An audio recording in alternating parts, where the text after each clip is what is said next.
اعوذ باللہ من الشیطان الرجیم بسم اللہ الرحمن الرحیم وتوبوا الی اللہ جمیعا ایھا المؤمنون لعلکم تفلحون سبحان ربک رب العزۃ عما یصفون وسلام علی المرسلین والحمد للہ رب العالمین اللہم صلی علی سیدنا محمد وعلی آل سیدنا محمد وبارک وسلم۔ انسان جو کام بھی شریعت و سنت کے خلاف کرتا ہے اس کو گناہ کہتے ہیں، اس گناہ سے توبہ کرنا لازم ہوتا ہے۔ ارشاد باری تعالی ہے وَتُوبُوا إِلَى اللَّهِ جَمِيعًا أَيُّهَا الْمُؤْمِنُونَ لَعَلَّكُمْ تُفْلِحُونَ، اور اے ایمان والو تم سب کے سب اللہ کے سامنے توبہ کرو تاکہ تم فلاح پا جاؤ۔ چنانچہ ابن تیمیہ رحمۃ اللہ علیہ نے الایمان الاوسط ایک کتاب ہے، اس میں 10 اسباب بتائے ہیں جن سے انسان کے گناہ معاف ہوتے ہیں۔ یہ 10 اسباب ہمیں زبانی یاد ہونے چاہیے تاکہ ہم ان کے ذریعے سے اپنے گناہوں کی بخشش کا بندوبست کر لیں۔ سب سے پہلا سبب استغفار۔ استغفار کہتے ہیں کہ اپنے گزرے ہوئے گناہوں پر نادم ہونا۔ شریعت نے کہا الندم توبۃ، ندامت یہ توبہ ہے، اور حدیث مبارکہ میں ہے کہ قیامت کے دن سب سے زیادہ خوش انسان وہ ہوگا من وجد فی صحیفتہ استغفارا کثیرا، جس کے نام اعمال میں کثرت کے ساتھ استغفار لکھا ہوا ہوگا۔ تو ہمیں کثرت سے استغفار پڑھنا چاہیے۔ چنانچہ ایک شخص حضرت حسن اللہ عنہ کے پاس آیا، حضرت بہت گناہ گار ہوں، کوئی عمل بتائیں۔ فرمایا استغفار پڑھو۔ ایک اور آدمی آیا، حضرت بارش نہیں ہو رہی، کوئی عمل بتائیں۔ فرمایا استغفار پڑھو۔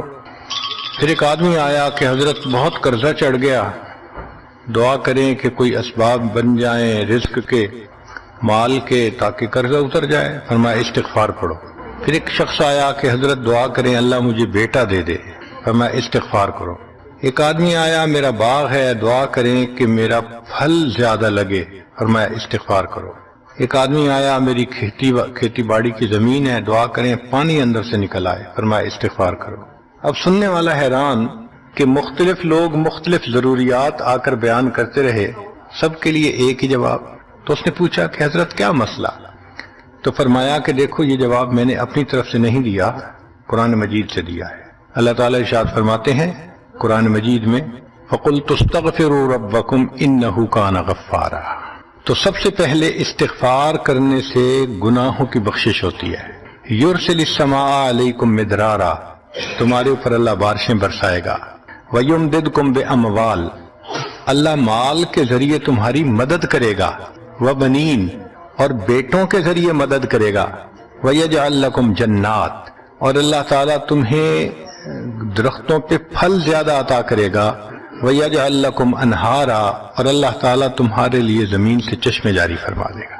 آپ اگر غور کریں تو ہماری روز مرہ کی جو پریشانیاں ہیں وہ انہی میں سے ہیں۔ کوئی بیٹے کے لیے پریشان، کوئی کاروبار کے لیے پریشان، کوئی قرضوں کی وجہ سے پریشان۔ اس کا مطلب یہ کہ اگر ہم استغفار کرنے کی عادت ڈال لیں تو ہمیں کسی اور عمل کی ضرورت ہی نہیں ہے، اور یہ عمل قرآن مجید میں بتایا گیا ہے۔ یہ پروردگار عالم کا کلام ہے۔ ہم استغفار کم کرتے ہیں، کم از کم 100 مرتبہ صبح اور شام استغفار کا کرنا معمول بنا لینا چاہیے۔ آپ لوگ ڈرائیو کرتے ہیں اپنے دفتر جاتے ہوئے تو راستے میں جو آدھا گھنٹہ لگتا ہے اس میں کیا کرنا ہوتا ہے؟ بعض لوگ نعت سن لیتے ہیں، تلاوت سن لیتے ہیں، وہ بھی عبادت ہے، لیکن اس سے زیادہ بہتر یہ ہے کہ انسان خود پڑھے کچھ۔ تو اگر اس دوران آپ استغفر اللہ ہی پڑھتے رہیں تو سینکڑوں دفعہ استغفار نام اعمال میں لکھا جائے گا، اور اگر پورا پڑھ لیں استغفر اللہ ربی من کل ذنب واتوب الیہ تو یہ سونے پہ سہاگے والی بات ہے۔ تو اپنے ٹائمنگز کو ایسے ایڈجسٹ کریں کہ اس میں درود استغفار کثرت کے ساتھ آپ پڑھ سکیں، کیونکہ حدیث پاک میں یہ فرمانا کہ قیامت کے دن وہ بندہ بہت خوش ہوگا جس کے نام اعمال میں استغفار زیادہ ہوگا۔ دوسرا سبب ہے توبہ۔ توبہ اور استغفار بہت قریب ہیں، ان میں لائن آف ڈیمارکیشن ڈالنا تھوڑا ڈیفیکلٹ ہے، مگر علماء نے لکھا ہے کہ استغفار پچھلے گناہوں پہ ریپینٹنس کو کہتے ہیں، اور توبہ آئندہ گناہوں کو کمٹ نہ کرنا، اس کی کمٹمنٹ کرنا، عزم کرنا، اس کو کہتے ہیں توبہ۔ عزم جازم، ایک عہد کرنا کہ میں نے آج کے بعد گناہ نہیں کرنا، یہ توبہ کہلاتا ہے۔ تو گویا توبہ کا تعلق آئندہ گناہ نہ کرنا، استغفار کا تعلق پاسٹ کے ساتھ ہے کہ میں نے جو کیا برا کیا، اللہ بس میری غلطی کو پلیز معاف کر دیں، اس کو استغفار کہتے ہیں۔ اور یہ استغفار کا حکم اللہ رب العزت نے اپنے حبیب صلی اللہ علیہ وسلم کو دیا، فسبح بحمد ربک واستغفرہ، حکم ہے، صیغہ ہے امر کا۔ اللہ کے محبوب صلی اللہ علیہ وسلم کو اگر یہ حکم ہے تو سوچئے پھر ہمیں استغفار کرنے کی کتنی ضرورت ہے۔ توبہ ہر بندے پہ کرنی ضروری، چنانچہ کافر ہے تو وہ کفر سے توبہ کر کے مسلمان بن جائے، مومن ہے گناہوں سے توبہ کر کے نیک بن جائے۔ جو نیک ہے وہ جو اپنے اعمال کے اندر غفلت ہوتی ہے، نماز کی غفلت، ذکر میں غفلت، تلاوت میں غفلت، اس غفلت سے توبہ کرے، اور جو کہے کہ جی میں تو اس سے بھی توبہ کرتا ہوں، تو بھئی ہم جو اعمال کرتے ہیں یہ اس کوالٹی کے تو نہیں کہ اللہ تعالیٰ کے ہاں قبولیت پا سکیں۔ اب پھر استغفار کرنا کہ اللہ اس کو قبول کر لیجئے، چونکہ اللہ کے محبوب صلی اللہ علیہ وسلم نے فرمایا ما عبدنا کا حق کا عبادتک، اے اللہ ہم نے عبادت نہیں کی جیسے عبادت کرنے کا حق تھا۔ اگر سید الاولین والآخرین صلی اللہ علیہ وسلم یہ فرماتے ہیں، ہم کس کھیت کی گاجر مولی ہیں، ہماری عبادتیں کیا عبادتیں ہیں؟ تو استغفار کرنا، توبہ کرنا ہم میں سے ہر بندے پر لازم ہے۔ تیسری چیز جس سے کہ گناہ معاف ہوتے ہیں، الحسنات الماحیہ، نیکیاں۔ جو انسان نیک اعمال کرتا ہے تو گناہ دھل جاتے ہیں۔ نیک اعمال کی مثال صابن کی ہے، گناہوں کی مثال میل کی سی ہے۔ صابن جتنا زیادہ لگتا ہے اتنا میل دھل جاتی ہے۔ ان الحسنات یذہبن السیئات، یہاں شیطان دھوکہ دیتا ہے۔ مثلا اگر کوئی بچہ تعلیم پا رہا ہے مگر کوئی گناہ بھی کرتا ہے، تیرے علم کا کیا فائدہ، گناہ تو چھوڑتا نہیں۔ بھائی اگر گناہ کرتے ہیں تو علم تو الٹا ان گناہوں کو دھوئے گا، وہ علم ہی چھڑوا دیتا ہے تاکہ دھونے کا مسئلہ ہی نہ رہے۔ اب عورت سوچے گی میں پردہ تو کرتی نہیں، نمازوں کا کیا فائدہ؟ یہ دھوکہ ہے شیطان کا۔ بھئی آپ نمازیں پڑھتی رہو، اس نمازوں کی برکت سے اللہ پھر پردے کی بھی توفیق دے دیں گے۔ تو نیکی نہیں چھوڑنی چاہیے کبھی بھی، یہ سوچ کے جی میں اچھا تو ہوں نہیں، کیا فائدہ؟ فائدہ ہے۔ جب اللہ فرما رہے ہیں کہ نیکیاں گناہوں کو دھو دیتی ہیں، بھئی گناہ تو ہم چھوڑتے نہیں اور نیکی آرام سے چھوڑ دیتے ہیں، یہ کہاں کی لاجک ہے؟ تو اس لیے نیکی بھاگ بھاگ کے کرنی چاہیے۔ اگر گناہ ہیں تو نیکی اور زیادہ کریں تاکہ نیکی کی برکت سے گناہوں کی ظلمت ختم ہو جائے اور دھل جائے۔ حدیث پاک میں ہے بندہ گناہ کرتا ہے لکھ دیا جاتا ہے، دوسرا گناہ، تیسرا، 5 گناہ کرتا ہے، پھر اس کے بعد وہ ایک نیکی کرتا ہے تو نیکی والا فرشتہ کہتا ہے کہ دیکھو اللہ کے ہاں دستور ہے من جاء بالحسنۃ فلہ عشر امثالھا، اس کو 10 نیکیاں ملنی تھیں، تم نے 5 گناہ لکھے ہیں نا، اچھا تم 5 گناہ مٹا دو، میں نامہ اعمال میں 10 نیکیوں کی بجائے صرف 5 نیکیاں بیلنس وہ ڈال دیتا ہوں۔ چنانچہ 5 گناہ مٹا دیے جاتے ہیں، 5 نیکیاں نامہ اعمال میں لکھ دی جاتی ہیں۔ اس لیے خوب نیکی کرنی چاہیے تاکہ اللہ تعالیٰ گناہوں کی ظلمت سے ہمیں محفوظ فرما دے۔ چوتھی چیز جس سے کہ گناہ معاف ہوتے ہیں، دعاء المؤمنین للمؤمن، جو ایمان والے ایک دوسرے کے لیے دعائیں کرتے ہیں اس سے بھی گناہ معاف ہوتے ہیں۔ چنانچہ عمر لانو جا رہے تھے عمرے کے لیے، نبی علیہ السلام نے فرمایا اے بھائی ہمیں اپنی دعاؤں میں نہ بھولنا، تو نبی علیہ السلام نے امت کو تعلیم دی کہ ایک دوسرے کو دعاؤں کے لیے کہنا چاہیے۔ یہ بہت اچھی عادت ہے کہ جب کسی سے ملیں جی ہمیں اپنی دعاؤں میں یاد رکھیں، والدین کو کہنا، بڑوں کو کہنا، دوستوں کو کہنا، کیا معلوم کس کی مانگی ہوئی دعا کام آ جائے۔ اس دعا کا فائدہ ہوتا ہے نا، تبھی تو قرآن مجید میں دعا سکھائی گئی، ربنا اغفر لنا ولاخواننا الذین سبقونا بالایمان، اے اللہ جو ہم سے پہلے ایمان والے چلے گئے ان کی بھی مغفرت فرما دے۔ تو فائدہ ہوتا ہے تو قرآن نے دعا سکھائی ہے نا۔ تو ایمان والوں کی دعاؤں سے دوسرے ایمان والوں کو فائدہ ہوتا ہے۔ حدیث پاک میں ہے دوست کی دعا دوست کے پیٹھ پیچھے رد نہیں کی جاتی، کیوں؟ اس میں خلوص ہوتا ہے۔ تو اس لیے حدیث پاک میں ہے، مسلم شریف کی روایت ہے کہ اگر کوئی آدمی فوت ہو جائے اور 40 آدمی جنازہ پڑھ لیں جو ایمان والے ہوں، توحید والے ہوں. فرمایا ما من رجل مسلم یموت فیقوم علی جنازتہ 40 رجلا لا یشرکون باللہ شیئا الا شفعهم اللہ فیہ. اللہ 40 بندوں کی نماز جنازہ کو قبول کر کے میت کی مغفرت فرما دیتے ہیں. پانچواں عمل ما یعمل للمیت من اعمال البر. ہم اپنے فوت شدہ لوگوں کے لیے جو نفل کے کوئی نیک کام کرتے ہیں اس سے بھی ان کے گناہ معاف ہوتے ہیں. مثلا صدقہ کر دیا، قرآن پاک پڑھا، ان کو بخش دیا، ان کی طرف سے عمرہ کیا، حج کیا، ان نفلی اعمال کا ثواب ان کو ملتا ہے. اس کی وجہ سے ان کے گناہوں کو معاف کر دیا جاتا ہے. چنانچہ حضرت شیخ الحدیث رحمۃ اللہ علیہ نے فضائل ذکر میں یا کسی اور کتاب میں واقعہ لکھا ہے کہ ایک اللہ والے تھے، قبرستان کے قریب سے جاتے ہوئے انہوں نے کچھ پڑھ کے قبرستان والوں کو بخش دیا. رات خواب دیکھا کہ وہی قبرستان والے ہیں اور ایک آدمی آتا ہے جیسے کوئی ڈاک تقسیم کرنے والا ڈاکیا ہوتا ہے، اور سب اس کی طرف بھاگ پڑتے ہیں جیسے ڈاک لینے کے لیے ہوں. ایک بندہ پیچھے آرام سے بیٹھا ہوتا ہے. وہ پوچھتا ہے کیا معاملہ؟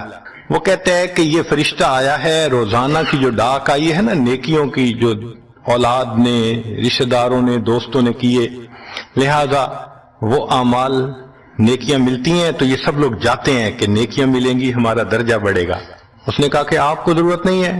کہنے لگا ہاں میں لے لوں گا، مگر میرا ایک بیٹا ہے جسے میں نے قرآن پاک کا حافظ بنایا، اس کی دکان ہے، وہ سارا دن دکان پہ بیٹھا رہتا ہے اور ساتھ ساتھ قرآن پڑھتا رہتا ہے، تو مجھے اتنی نیکیاں مل جاتی ہیں کہ میں بعد میں لے لوں گا. اس نے کہا بیٹا کہاں؟ اس نے کہا فلاں جگہ دکان ہے. وہ اللہ والے جب وہاں گئے اگلے دن تو دیکھا کہ ایک نوجوان ہے اور وہ بیٹھا ہوا ہے، گاہک آتا ہے تو اس کو سودا بیچ دیتا ہے، جب گاہک کوئی نہیں ہوتا تو وہ قرآن پڑھنا شروع کر دیتا ہے. تو وہ سمجھ گیا کہ میرا خواب سچا تھا، اس بچے کے قرآن پڑھنے سے اس کے والد کو خوب بینیفٹ مل رہا ہے. کچھ عرصے کے بعد دوبارہ پھر اسی قبرستان کے قریب سے گزرے، پھر انہوں نے کچھ پڑھ کے بخش دیا. رات خواب میں دیکھا کہ اب جب تقسیم ہوا تو سب بھاگے تو وہ بندہ بھی بھاگا. انہوں نے کہا آپ بھی بھاگ رہے ہو؟ کہنے لگا ہاں میں اس لیے بھاگ رہا ہوں کہ میرا وہ بیٹا فوت ہو گیا، اب مجھے قرآن پڑھ کے بخشنے والا کوئی ایسا ہے نہیں، تو جو عام ایمان والوں کا ثواب آتا ہے میں بھی اسی میں سے اپنا حصہ لینے کے لیے جا رہا ہوں.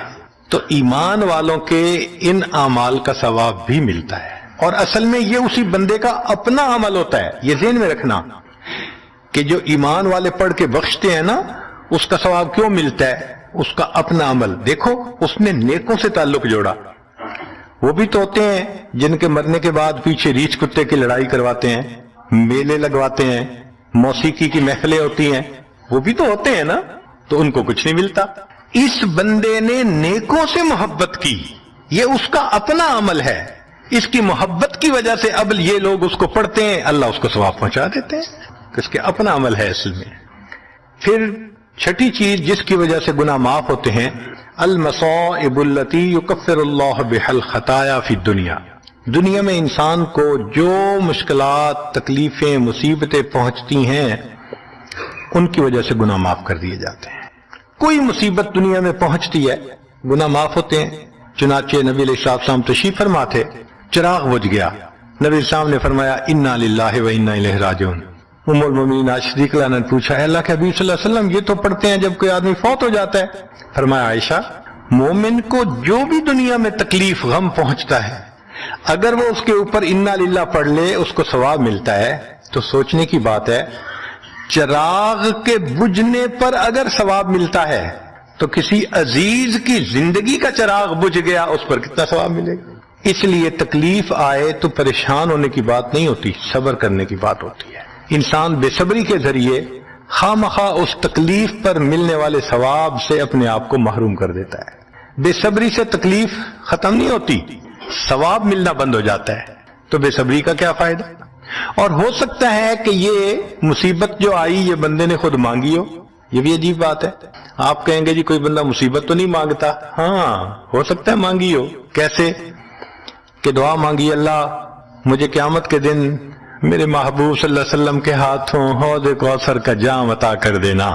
اللہ نے دعا قبول کر لی. عمل تو ہے نہیں کہ یہ نعمت نصیب ہو، تو اب کیسے ملے گا؟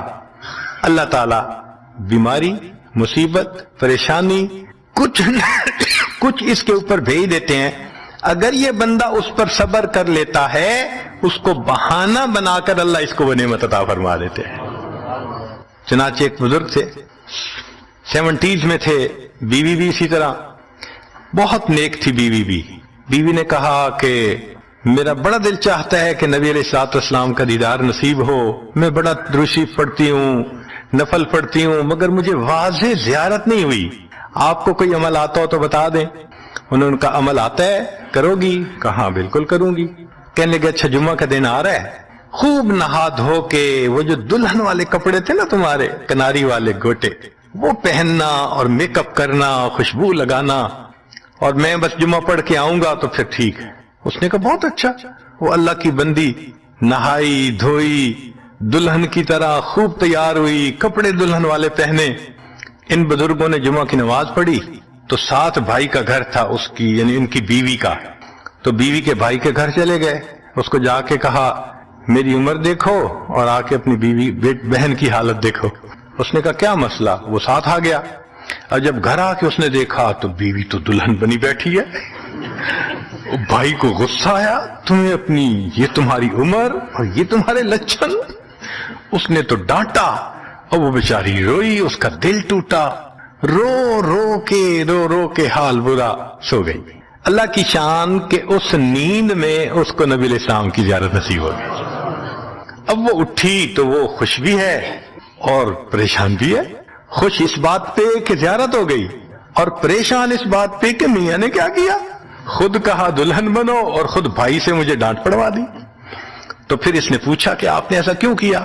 انہوں نے کہا دیکھو میں تمہاری زندگی کو قریب سے جانتا ہوں, میں نے تمہیں اتنا پیار محبت سے رکھا ہے کہ تمہیں زندگی کے کوئی تکلیف نہیں پہنچنے دی میں نے. تم نے عبادت کی انتہا کی ہے, مگر کچھ نعمتیں ہوتی ہیں جو دل ٹوٹنے پہ ملتی ہیں. تو تمہارا تو کبھی دل ٹوٹا نہیں, تو میں نے ایک بہانہ بنایا کہ تمہیں کہا دلہن بنو, بھائی کو شکایت لگا دی, اس نے ڈانٹ پلا دی, تمہارا دل ٹوٹا, اللہ کو رحم آ گیا. اللہ تعالیٰ ٹوٹے دلوں پر رحم فرما دیتے ہیں. تو ممکن ہے کہ یہ مصیبت یہ پریشانی اللہ کی طرف سے ہمارے لیے انعام کا سبب بن کے آئی ہو. اس لیے ہمارے بزرگوں نے کہا سکھ دکھاں تو دیواں وار, کہ میں سکھوں کو دکھوں پہ قربان کر دوں. سکھ دکھاں تو دیواں وار, دکھاں آن ملائم یار, کہ دکھوں نے مجھے میرے یار سے ملا دیا. اللہ کو بڑا ترس آتا ہے اس بندے پر جس پر کوئی مصیبت آتی ہے, پریشانی آتی ہے. پھر ساتویں چیز جس سے کہ گناہ معاف ہوتے ہیں, ما یحصل فی القبر من الفتنۃ والزغطۃ والروع. قبر کے اندر انسان جب جائے گا تو اس کو وہاں پر ضغط قبر پیش آئے گا. قبر دباتی ہے, اس قبر کے دبانے سے بھی گناہ معاف ہوتے ہیں, اور یہ ضغط قبر ہر کسی کو پیش آئے گا. سعد لانو ایک صحابی ہیں, نبی علیہ السلام نے ان کا جنازہ پڑھایا اور اللہ کے محبوب صلی اللہ علیہ وسلم پنجوں کے بل چلنے لگے. تو صحابی نے پوچھا اے اللہ کے حبیب صلی اللہ علیہ وسلم آپ ایسے چل رہے ہیں؟ فرمایا سعد کی نماز جنازہ میں شرکت کے لیے اتنے فرشتے آسمان سے اتر آئے, مجھے پاؤں رکھنے کی جگہ نہیں مل رہی. یہ پھر حدیث پاک میں آتا ہے کہ نبی علیہ السلام نے فرمایا سعد کی وفات پر اللہ کا عرش بھی 3 دن تک روتا رہا. جن کی وفات پہ اللہ کا عرش روئے, اللہ کے فرشتے جنازے میں اتریں, کیسے اللہ کے مقبول بندے ہوں گے. پھر نبی علیہ السلام نے فرمایا سعد کو بھی ضغط قبر پیش آیا. تو اس کا مطلب یہ کہ یہ ضغط قبر تو پیش آنا ہی ہے, ہر کسی کو آنا ہے, کوئی بھی ہو. اب یہ عجیب سی بات ہے, مگر اس کو سمجھیں کہ کیوں پیش آنا ہے. آپ اگر کسی ریسٹورنٹ پہ جائیں اور جا کے سویٹ ڈش کھائیں یا کباب کھائیں تو بل پے کرنا پڑتا ہے نا. گروسری سٹور سے جا کے کوئی چیز لائیں بل پے کرنا پڑتا ہے نا, ہر چیز کا بل ہوتا ہے نا. اس دنیا میں انسان جو مزے لیتا ہے بھلے جائز صحیح, ان کی بھی ایک کاسٹ ہے اور وہ اسے پے کرنی پڑے گی, اور وہ کاسٹ ضغط قبر سے پے ہوگی. اس لیے جس کی زندگی غربت میں گزری ہوگی اس کا ضغط قبر بہت کم ہوگا, اور جس نے عیش آرام مزے سہولت انجوائے کیا کاسٹ تو دینی پڑے گی نا. تو ضغط قبر تو پیش آنا ہے. ہمارے والد صاحب بچپن میں دیکھتا تھا میں کہ بہت اچھا سالن بنا ہوتا تھا نا تو اکثر وہ گلاس پانی کا اٹھاتے تھے اور ایک گھونٹ پانی ڈال دیتے تھے. مجھے سمجھ نہیں آتی تھی یہ کیا کرتے ہیں. میں اکثر ان سے پوچھتا تھا ابو آپ ایسے کیوں کرتے ہیں, نہیں بتاتے تھے. جب ان کی وفات ہوئی تو بعد میں والدہ صاحبہ نے کہا کہ اصل میں وہ یہ کہا کرتے تھے کہ نفس میرا دشمن ہے, میں اس نفس کو لذتیں کیوں دوں. وہ لذیذ کھانے کے اوپر بھی ایک گھونٹ پانی ڈال کے اس کو کم مزے والا بنا لیا کرتے تھے, جائز لذتوں کو بھی کم کر لیتے تھے. ہمارا کیا حال ہوگا جو ناجائز لذتوں کے پیچھے بھاگتے پھرتے ہیں. تو یہ ضغط قبر مومن کو بھی پیش آتا ہے اور کافر کو بھی, مگر فرق ہے. کافر کو پیش آئے گا کہ حدیث پاک میں آتا ہے دائیں طرف کی پسلیاں بائیں طرف اور بائیں کی پسلیاں دائیں طرف, یوں پسلیاں توڑ کے رکھ دیں گے. اور مومن کو بھی ضغط قبر پیش آئے گا, مگر مومن کو ضغط قبر تکلیف نہیں دے گا اتنی اگر نیک ہوا. کیوں؟ اچھا آپ بتائیں سر میں درد ہو تو آپ کہتے ہیں نا ذرا سر دبا دو, تو تکلیف ہوتی ہے یا راحت ملتی ہے؟ سر دبانے سے راحت ملتی ہے. جس طرح سر درد میں کوئی دبائے سر کو راحت ملتی ہے, ایسے ہی مومن کو ضغط قبر تو پیش آئے گا مگر مومن کے لیے راحت کا سبب ہوگا. 8ویں چیز جس سے کہ گناہ معاف ہوں گے, احوال یوم القیامت و کربھا و شدائدھا. قیامت کے دن جو انسان کو ایک وحشت کی کیفیت ہوگی, ہول کی کیفیت ہوگی, خوف ڈر کی کیفیت ہوگی. اللہ اکبر. امام غزالی رحمت اللہ علیہ نے تفصیل لکھی ہے کہ سارے لوگ کھڑے ہوں گے اور سورج بہت قریب ہوگا, پسینے میں شرابور ہوں گے. اللہ اکبر. اس وقت جہنم کے اندر ابال آئے گا اور جہنم کے اندر سے انگارے اٹھ کر اوپر جائیں گے اور واپس گریں گے. فرماتے ہیں اس وقت انبیاء میں سے کوئی نبی بھی ایسا نہیں ہوگا جس کو یہ ڈر نہ ہو کہ کہیں انگارے میرے اوپر نہ آ جائیں. اگر انبیاء بھی تھرا رہے ہوں گے ہمارا اس دن کیا حال ہوگا. تو قیامت کے دن کی دہشت اور وحشت کوئی چھوٹی چیز نہیں ہے, مگر اس سے بھی اللہ تعالیٰ ایمان والوں کے گناہوں کو معاف فرما دیں گے. پھر 9ویں چیز جس سے کہ گناہ معاف ہوں گے, شفاعت النبی صلی اللہ علیہ وسلم فی اہل الذنوب یوم القیامہ. قیامت کے دن اللہ کے پیارے حبیب صلی اللہ علیہ وسلم جو اپنی امت کے لیے شفاعت فرمائیں گے, اللہ اس پر بھی امتیوں کے گناہوں کو معاف فرما دیں گے. نبی اسلام نے ارشاد فرمایا کہ اللہ رب العزت نے ہر نبی علیہ السلام کو ایک ایسی دعا مانگنے کا اختیار دیا کہ جیسی دعا مانگی جائے گی منوان قبول ہو جائے گی. تو انبیاء نے دعائیں مانگی تو صحابی نے پوچھا اے اللہ کے حبیب صلی اللہ علیہ وسلم آپ کو بھی اختیار دیا گیا؟ فرمایا مجھے بھی اختیار دیا گیا. اے اللہ کے حبیب صلی اللہ علیہ وسلم آپ نے کیا دعا مانگی؟ فرمایا میں نے کوئی دعا نہیں مانگی, میں نے اس کو ذخیرہ رکھ لیا. قیامت کے دن جب میری گنہگار امت کا حساب ہوگا اس وقت میں وہ دعا مانگوں گا, امت کو لے کے جنت میں جاؤں گا. اللہ کے محبوب صلی اللہ علیہ وسلم کو امت سے کتنا پیار تھا. کوئی ماں اولاد کے لیے 23 سال نہیں روتی. جوان بیٹا فوت ہو 2-4 مہینے رو کے پھر نارمل لائف ہو جاتی ہے. کوئی باپ اولاد کے لیے 23 سال نہیں روتا. اللہ کے پیارے حبیب صلی اللہ علیہ وسلم امت کے لیے 23 سال آنسو آتے, رب امتی رب امتی رب امتی دعا مانگتے تھے. لمبے سجدے. ام المومنین عائشہ رضی اللہ عنہا فرماتی ہیں کہ محبوب صلی اللہ علیہ وسلم کے آنسو جو مصلی پہ گرتے تھے مجھے لگتا تھا کہ بارش کے قطرے زمین کے اوپر گر رہے ہیں, ایسے آواز محسوس ہوتی تھی. اور اتنا لمبا سجدہ ہوتا تھا کہ کبھی کبھی میں اٹھ کے محبوب صلی اللہ علیہ وسلم کے پاؤں کے انگوٹھے کو ٹچ کرتی تھی کہ ابھی جان تو سلامت ہے نا, تب مجھے احساس ہوتا تھا نہیں ابھی تک نہیں, سجدہ لمبا ہو گیا. اتنا لمبا سجدہ کس کے لیے؟ اللہ امت کو گناہوں کو معاف فرما دے, امت کے گناہوں کو معاف.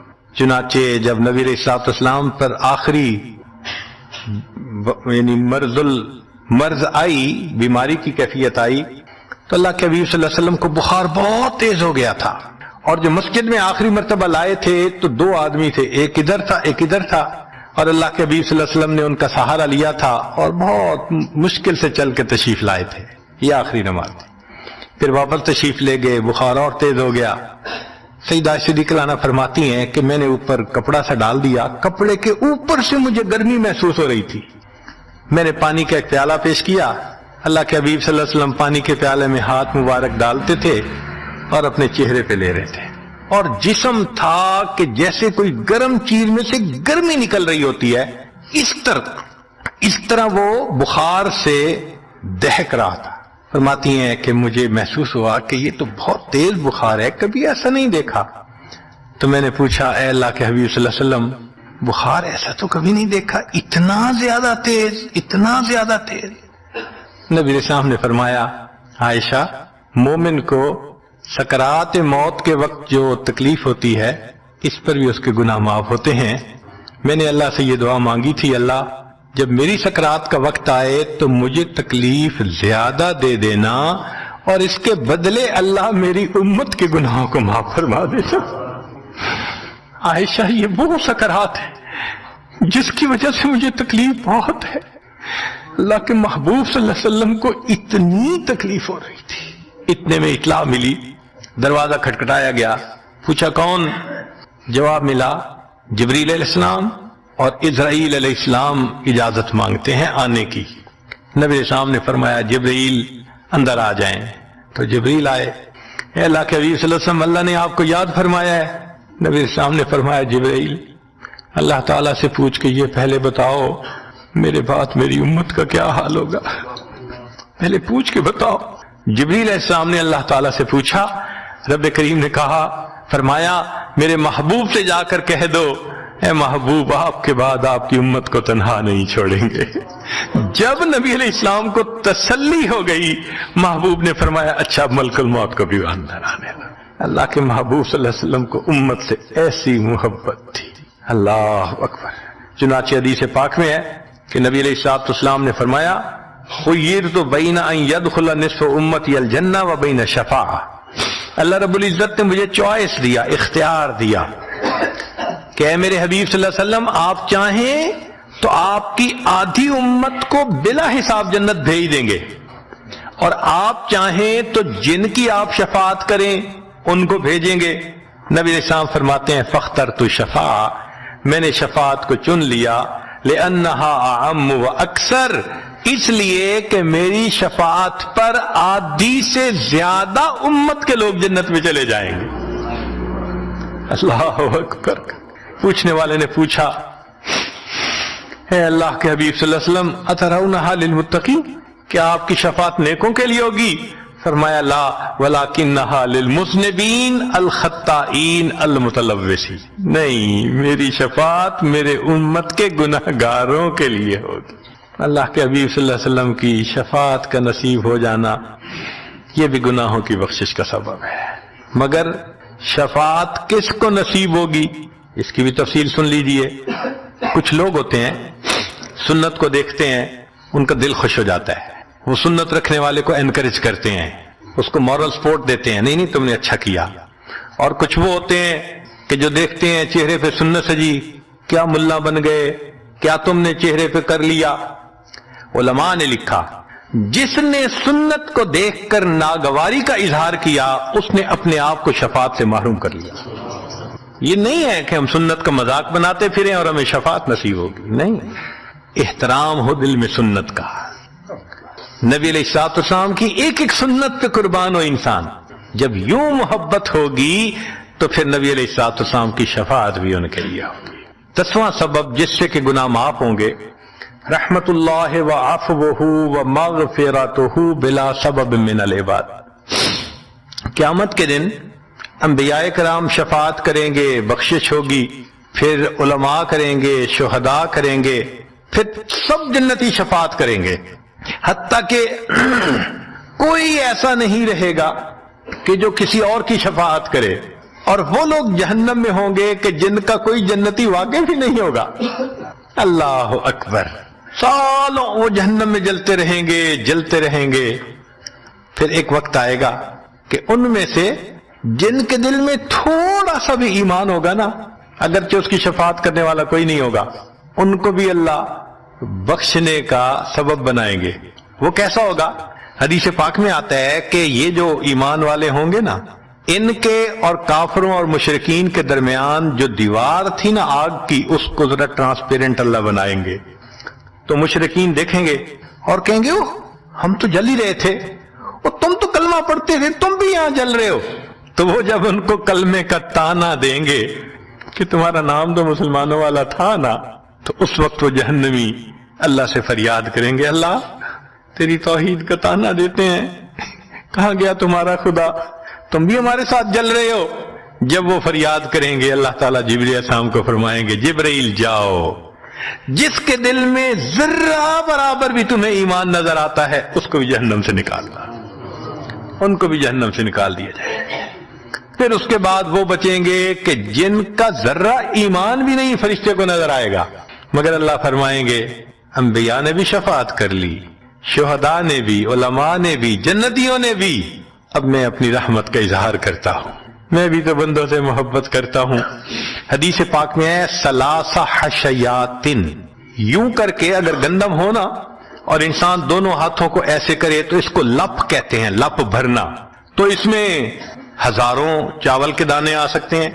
سوچئے اللہ رب العزت لپ بھریں گے تو وہ کتنی بڑی ہوگی، کھربوں لوگ ہوں گے، ایک لپ کو بھر کے نکالا جائے گا، پھر دوسری کو نکالا جائے گا، پھر تیسری لپ بھر کے نکالیں گے، پھر ایک حوض ہوگا، کہا جائے گا جہنمی کو اغتسل فی ھذا الغدیر، اس حوض کے اندر تم جاؤ غسل کرو۔ جب وہ غسل کریں گے بالکل ان کے جسم صحیح سلامت ہو جائیں گے، پھر اللہ تعالیٰ ان کو جنت عطا فرمائیں گے، مگر ان کے ماتھے پر لکھا ہوا ہوگا اتقاء الرحمن، کہ رحمان نے اپنی رحمت سے ان کو رعایتی پاس کر دیا، وہ جنت میں جائیں گے۔ اب جو جنت میں جائیں گے تو جنتی لوگ ان کے ساتھ ملیں گے، خوش ہوں گے، مگر کہیں کہیں کوئی ان کو کہے گا ہم تو اللہ کے فضل سے سیدھا آ گئے، تم تو آیا فلاں جگہ سے آئے ہو نا، رعایتی پاس ہو۔ اب جب ان کو رعایتی پاس کا تانا ملے گا تو ان کو عجیب لگے گا، پھر ایک وقت آئے گا کہ یہ سب اتقاء الرحمن اللہ کے سامنے فریاد کریں گے، اللہ آپ نے اپنی رحمت سے جہنم سے نکال دیا، جنت بھیج دیا، یہ جو مہر ایک لگا دی یہ بھی تو اتار دیجئے نا۔ تو اللہ تعالیٰ ان کی مہر کو ختم فرمائیں گے اور یہ جنت میں رہنے لگ جائیں گے۔ امام غزالی رحمت اللہ علیہ اس واقعے کو نقل کرنے کے بعد لکھتے ہیں، میرا کوئی عمل ایسا تو نہیں کہ میں امید کروں کہ میں جنت چلا جاؤں گا، کاش اللہ مجھے ان اتقاء الرحمن میں شامل فرما لیتے، کاش کہ اللہ تعالیٰ مجھے ان اتقاء الرحمن میں شامل فرما لیتے۔ بے گناہوں میں چلا زاہد جو اس کو دیکھنے، مغفرت بولی ادھر آ میں گناہگاروں میں ہوں، وہ کرشمے شان رحمت نے دکھائے روز حشر، چیخ اٹھا ہر بے گناہ میں بھی گناہگاروں میں ہوں۔ اللہ اکبر۔ حضرت قاری محمد طیب صاحب رحمت اللہ علیہ ایک کتاب میں لکھتے ہیں، اتنا اللہ کی رحمت کا ظہور ہوگا، اتنا ظہور ہوگا اس دن، ایک ایسا وقت آئے گا کہ شیطان بھی سر اٹھا کر دیکھے گا، اسے بھی امید لگے گی شاید میری بھی مغفرت کر دی جائے۔ وَكَانَ بِالْمُؤْمِنِينَ رَحِيمًا۔ اللہ تعالیٰ قیامت کے دن اپنی رحمت کا اظہار فرمائے۔ اللہ کرے قیامت کے دن اللہ کی رحمت سے ہمارا کام بن جائے۔ اللہ تعالیٰ ہمیں اپنے گناہوں سے سچی توبہ کرنے کی توفیق عطا فرمائے، اور اللہ تعالیٰ ہمیں اپنے بخشش کیے ہوئے گناہگار بندوں کی قطار میں قیامت کے دن شامل فرمائے۔ وآخر دعوانا ان الحمد للہ رب العالمین۔